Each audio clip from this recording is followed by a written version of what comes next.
Assalamualaikum warahmatullahi wabarakatuh. Salatu wassalamu ala Rasulillah Sayyidina wa Maulana Muhammad sallallahu alaihi wasallam wa ala alihi wa sahbihi asmain amma ba'du.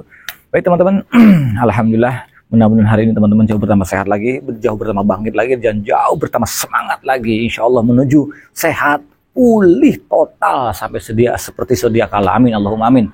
Baik teman-teman, jumpa lagi bersama Bang Andi di channel YouTube Kang Sunandi. Jangan lupa yang baru bergabung, teman-teman yang belum subscribe, teman-teman subscribe terlebih dahulu teman-teman, karena buat saya pribadi subscribe itu sangat penting buat saya pribadi. Kenapa? Agar video-video saya jauh bisa tambah berkembang. Kalau sudah berkembang teman-teman, itu juga menambah semangat saya untuk bikin terus memberikan berita seputaran asam lambung GERD, NCTP Sukumatis Disorder teman-teman.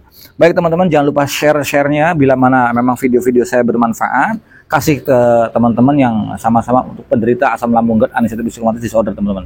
Baik teman-teman, kali ini saya akan memberikan satu kabar teman-teman bahwa asam lambung yang penderita asam lambung GERD, NCTP Sukumatis Disorder itu bukan dan tidak berbahaya teman-teman. Ingat ya, tidak berbahaya dan bukan merupakan sesuatu penyakit berat, bukan teman-teman. Nah, bila mana teman-teman penasaran, istilahnya pengen tahu kenapa ini penderita asam lambung GERD, NCTP Sukumatis itu tidak berbahaya dan bukan penyakit, simak videonya sampai habis, tonton videonya sampai habis teman-teman, biar teman-teman bisa paham, terus juga bisa paham untuk menghadapi ketika ada sensasi datang teman-teman, ketika sedang gundah gulana, begitu teman-teman ya.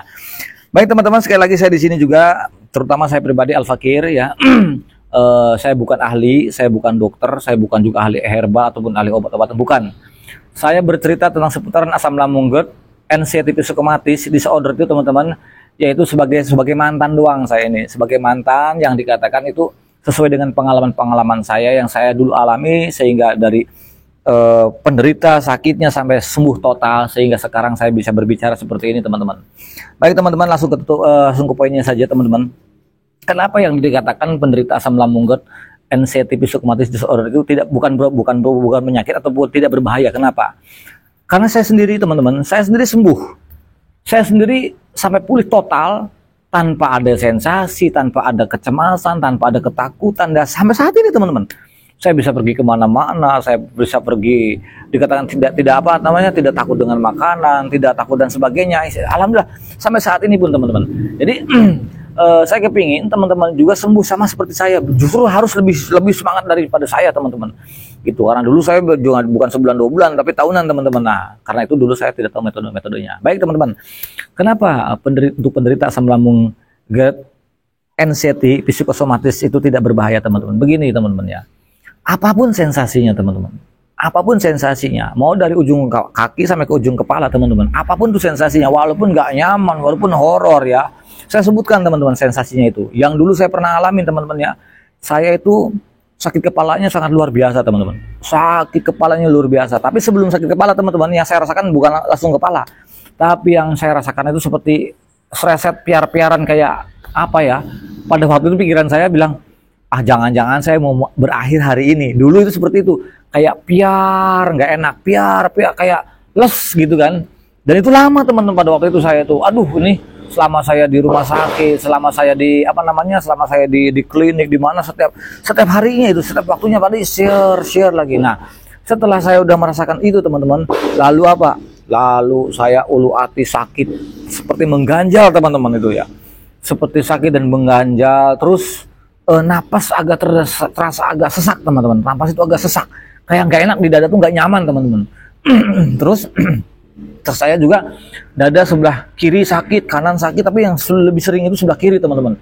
Lalu naik ke atas sampai ke kerongkongan saya ini teman-teman. Kerongkongan saya itu panas dan keringnya sangat luar biasa. Pengennya minum dikit-dikit minum, karena kayak panas keringnya tuh belum pernah saya rasakan sebelumnya. Hanya kali itu saya bener-bener, ini saya panik teman-teman, karena ini rasanya luar biasa. Apa ini sakaratul maut lah, apa ini segala macam itu, saya udah pikiran udah pokoknya udah macam-macam lah. Nah, udah seperti itu, lalu saya tambah mulut tuh kering teman-teman, mulut kering. Lalu yang ketiganya itu teman-teman, itu saya keringat dingin keluar semua dari tangan sampai ke kaki, seperti aliran darah itu seperti nggak ngalir sama sekali teman-teman, sama sekali nggak ngalir. Perasaan, tapi itu ya, perasaan kaki itu kayak nggak enak nih, jangan-jangan nih darah saya berhenti nih, aduh pokoknya udah Sampai saya rasakan itu bukan sehari 2 hari, bahkan bulanan pada waktu itu teman-teman. Ini kenapa?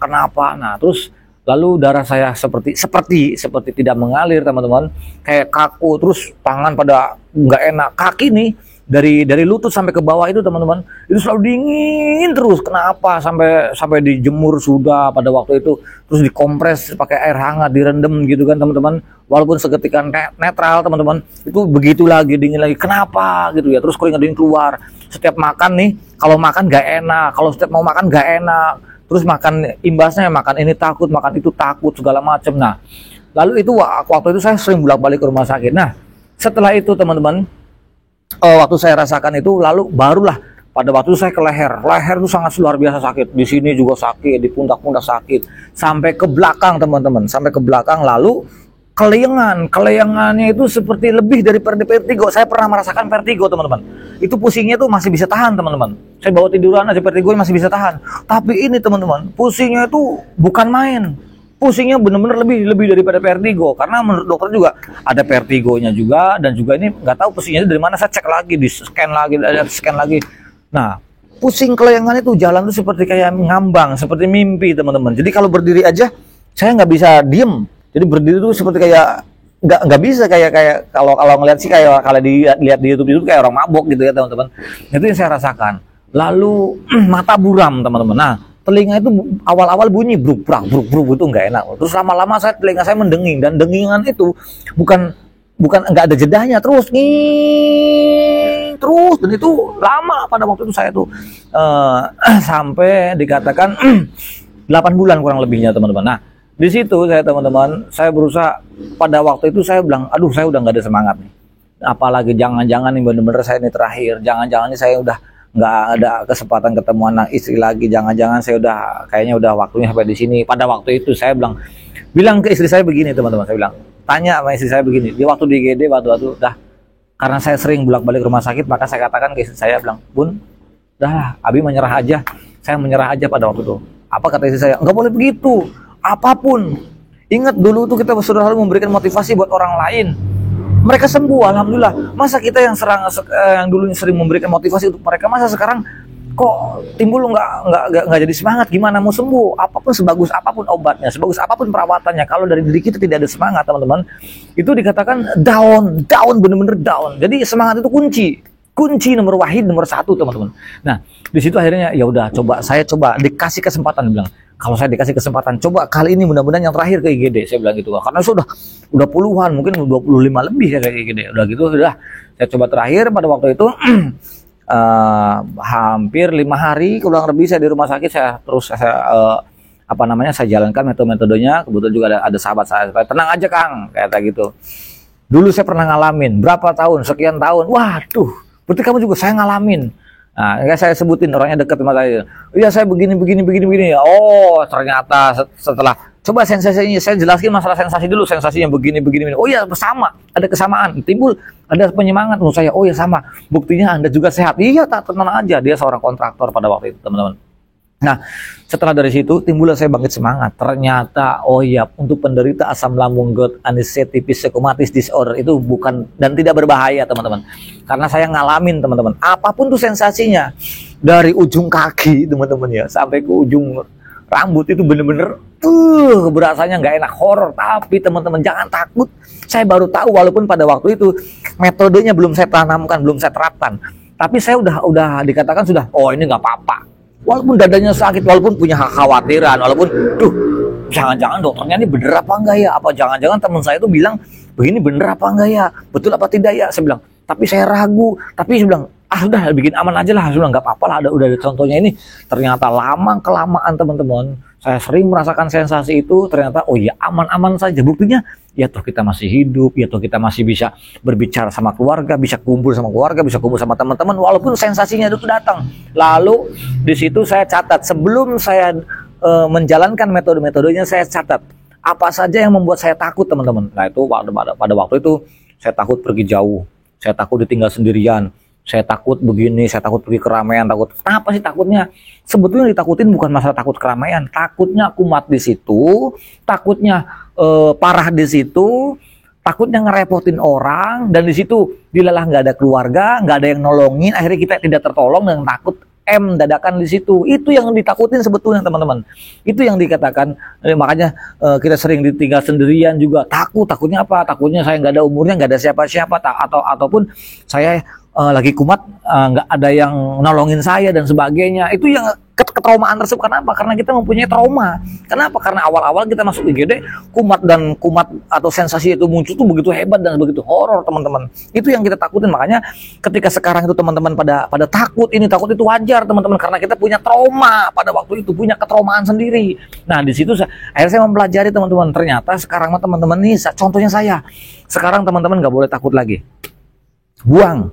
Semakin kita takut, sensasi itu semakin betah, walaupun sensasinya aman, walaupun sensasinya itu tidak akan kenapa-kenapa. Tapi kalau kita semakin takut, apalagi ditambah khawatir, apalagi ditambah cemas, itu sensasinya betah, akan ngumpul aja di situ aja, teman-teman. Itu dulu gitu, Bu. Nah, sampai saya dulu itu sampai gundah gulana, sampai saya bilang, aduh, kok setiap hari begini, dari bangun tidur, dari bangun tidur sampai mau tidur, sampai terbangun dan gak bisa tidur sama sekali. Awal-awal itu sensasi itu ada terus dan pikirannya kacau, terus gundah gulana, perasaan gak enak aja nih. Jangan-jangan kalau nggak pagi, ya kalau nggak pagi siang, kalau nggak siang nanti jangan-jangan saya sorenya begini, jangan-jangan kalau udah sore ataupun mendekati malam itu horor banget. Udah paling menakutkan jam-jam ketika jam 5, jam 6 sore sampai jam 10, pokoknya sampai malam itu sangat horor, teman-teman. Apalagi sudah mendekati subuh jam 2, jam 3 itu saya udah kayak insomnia sih tidak, tapi saya memang tidak bisa tidur pada waktu itu. Memang siapa sih, karena orang-orang mempunyai penderita asam lambung GERD, initiative psychomotor disorder, itu memang selalu dirinya itu selalu waspada, pikirannya selalu waspada, teman-teman. Jadi wajar kalau kita nggak bisa tidur sama sekali. Jadi teman-teman nggak boleh cemas lagi, nggak boleh takut lagi, nggak boleh khawatir lagi. Abaikan apapun sensasinya, dan itu bukan merupakan sesuatu yang bahaya, bukan teman-teman, jangan usah khawatir. Nah, untuk cara agar kita bisa mengantisipasinya, teman-teman, ketika sensasi itu ada, cuek aja, teman-teman. Cuek, mau perut sakit, mau dada sakit, mau sesak, ya, mau hidungnya mampet, mau telinga berdenging, mau pusing, mau keliengan, mau kepalanya kebas, tenggorokan panas, ulu hati mengganjal, pinggang sakit, leher menegang, kaki kesemutan, seolah-olah kayak jalan apa, jangan-jangan saya mau stroke, abaikan apapun sensasinya, bukan merupakan berbahaya, dan itu bukan penyakit, teman-teman. Sensasinya bisa timbul, ya warum beribu-ribu sensasi timbul, teman-teman. Itu datangnya bukan dari penyakit fisik kita, bukan. Itu semuanya dari pola pikir kita yang selama ini kita punya kekhawatiran yang berlebih, punya kecemasan yang berlebih, dan punya ketakutan yang berlebih. Itu poinnya. Jadi lawan kita siap berperang dengan mental, dengan apa? Dengan pola pikir. Jadi yang kita perangi dua hal, teman-teman, ya. Satu, kita berperang dengan pola pikir kita yang dikatakan kita masih di lingkaran siluman. Kita harus bisa mendobrak lingkaran siluman tersebut agar bisa pergi daripada pikiran-pikiran negatif. Yang kedua, kita harus bisa melawan mentalnya, teman-teman. Mental gadungan, mental kalengan ini dobrak untuk menjadikan membentuk benteng-benteng Takeshi, membentuk mental-mental benteng-benteng Takeshi. Itu. Nah, saya kembali ke yang tadi. Saya catat di mana tempat-tempat saya paling takutin, saya catat, teman-teman. Setelah saya jalankan metodenya, tapi saya catat dulu, teman-teman. Mana aja tempat-tempat yang saya takutin, si A, si B, si C, semua saya catat, terus saya jalankan metodenya. Selama kurang lebih 1 bulan saya jalankan metodenya, saya jalankan seperti lari pagi. Nah, pada waktu itu saya jalan kaki dulu, jalan kaki, lari kecil, terus setiap hari. Terus saya jangan sampai makan itu saya bebas, tapi saya bilang makan saya tidak dipatok, dalam arti kan saya makan itu nggak sampai nunggu lapar. Pokoknya saya sebelum jam sekian pokoknya sudah makan aja, jangan sampai saya kelaparan pada waktu itu, karena pada waktu itu saya masih trauma dan masih takut, teman-teman, wajar awal-awal.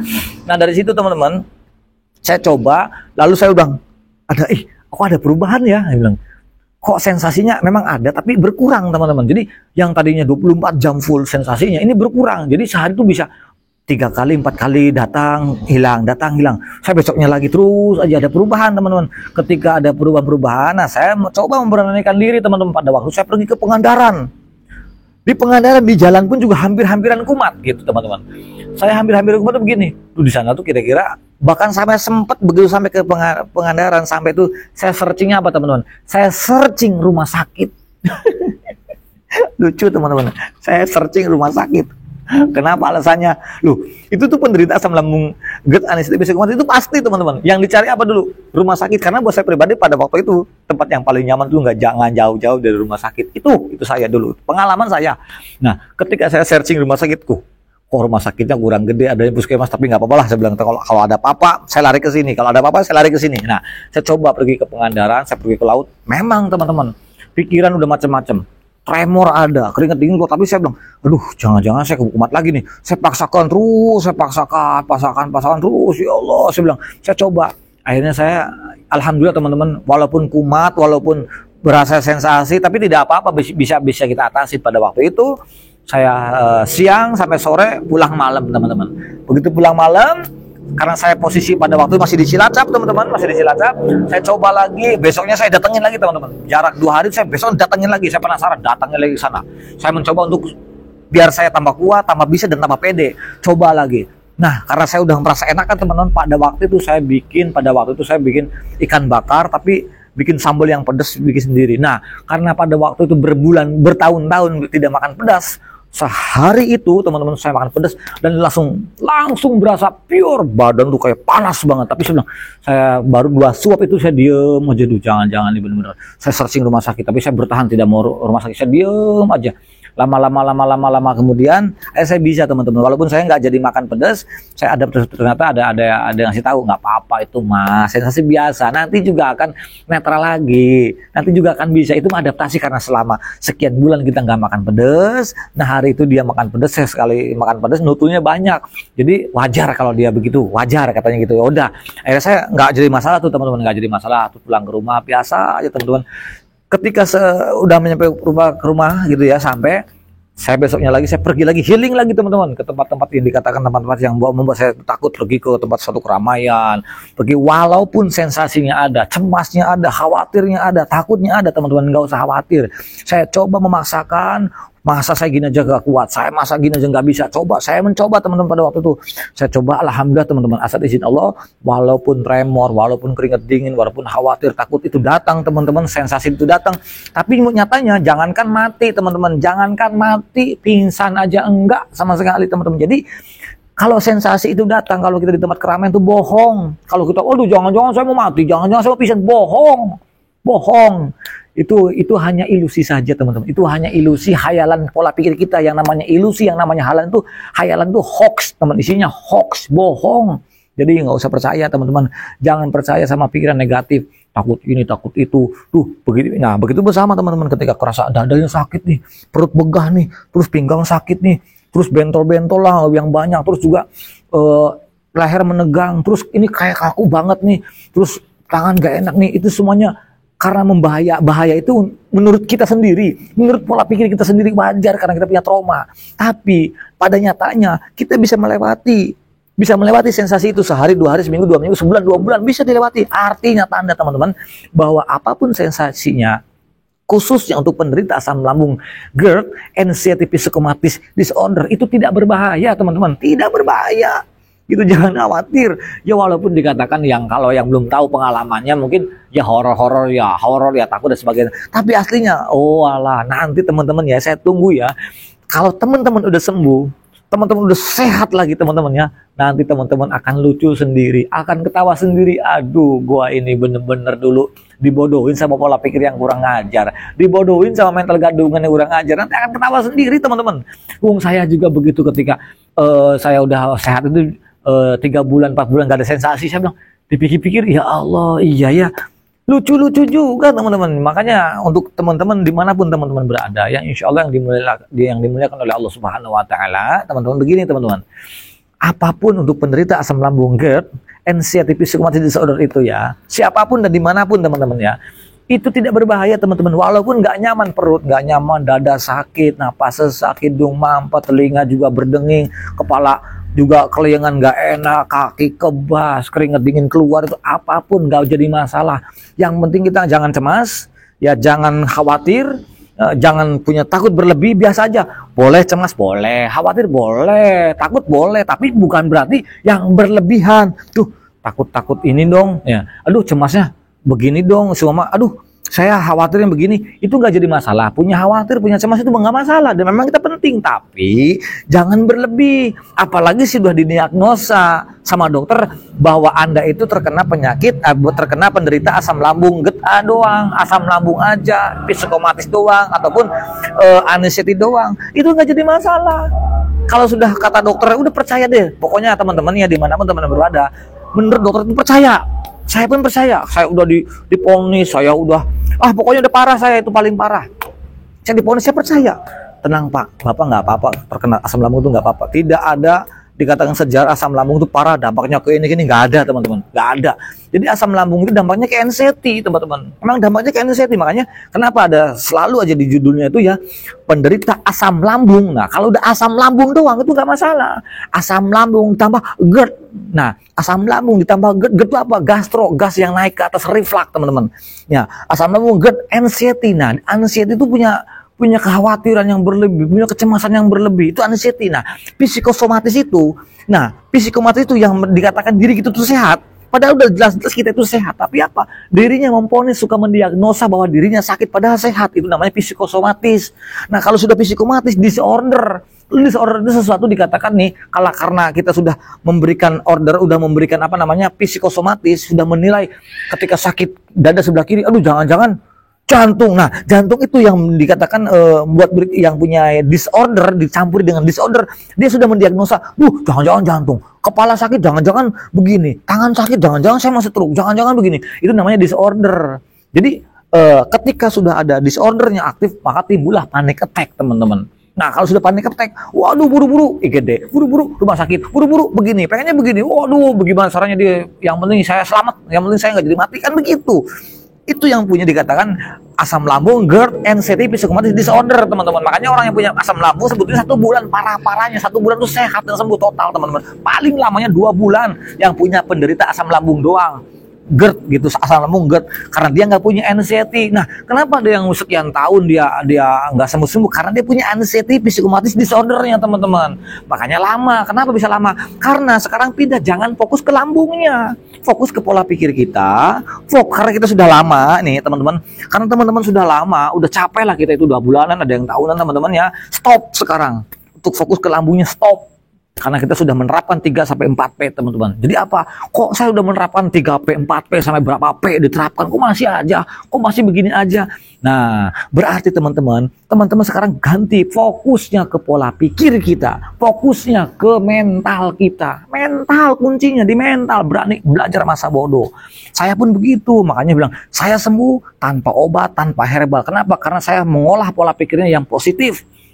Mengolah pola pikirnya itu yang dikatakan, jangan sampai kita berpikir yang menimbulkan sensasi itu awet. Udah, walaupun sensasinya kita tuh paham tahu, sensasi itu tidak berbahaya, teman-teman, tidak berbahaya. Tapi yang membuat kita awet itu karena kita ini pikirannya terlalu berlebih, teman-teman. Selalu berlebih, dikatakan memikirkan sesuatu yang dikatakan, waduh, yang bikin parno, yang bikin macam-macam lah, teman-teman. Jadi intinya teman-temannya, untuk dimanapun teman-teman berada yang mempunyai penderita asam lambung GERD, anxiety psikosomatis disorder, nggak usah khawatir. Ajarkan pola pikir kita yang positif. Ketika bangun tidur, bismillahirrahmanirrahim, saya sehat, saya kuat, saya bahagia. Begitu. Saya sehat. Ketika lagi olahraga pagi pun, ya, dalam diisi pola pikir kita, saya sehat, saya kuat, saya bahagia, dan saya harus semangat. Saya sehat, saya kuat, saya bahagia, dan saya harus semangat. Begitu, teman-teman. Walaupun sensasi ada, saya sehat, dan ini tidak apa-apa, dan tidak akan terjadi apa-apa. Saya sehat, dan saya kuat, dan saya pasti bisa, dan ini tidak akan terjadi apa-apa. Begitu, teman-teman. Memberikan masukan untuk mengsugestikan diri sendiri, teman-teman. Jadi bangun tidur itu jangan sensasi lagi. Ketika bangun tidur lagi, sensasi lagi. Akhirnya sudah bangun tidur, ngelamunin, meratapin, gudah-gulana, sensasi, penyakit aja dipikirin. Jangan, teman-teman. Sekarang kita alihkan pola pikir kita yang positif, buang yang negatif. Jangan berpikir tentang sensasi, jangan berpikir tentang penyakit. Yang penting sehat, semangat, berkah, kuat, dan saya pasti bisa. Begitu, teman-teman. Dari bangun tidur, bismillah, teman-teman. Bismillahirrahmanirrahim. Ya Allah, saya sehat. Terserah mau dari suku mana, ya, agamanya apa, pakailah keyakinan Anda sendiri. Saudaraku, pakailah keyakinan Anda sendiri, masukkan sugesti ke pola pikir kita, di alam bawah sadar kita bahwa saya kuat, saya bisa, saya kuat, saya bisa, dan saya sehat. kasih asupan seperti itu, insya Allah teman-teman akan sembuh total. Ya yakin, saya yakin teman-teman pasti, saya yakin teman-teman pasti sembuh total, pasti sehat kembali teman-teman, dan kebahagiaan sedang menunggu kita, insya Allah. Itu saja yang bisa saya sampaikan, itu sesuai dengan pengalaman saya. Insya Allah yang baik datang dari Allah Subhanahu Wa Taala, yang jelek dari saya pribadi. Al insanu makan nuqatu nisan, saya manusia biasa, terpasalah hilap, jadi mohon maafnya. Paling salah kata, akhir kalam, assalamualaikum warahmatullahi wabarakatuh.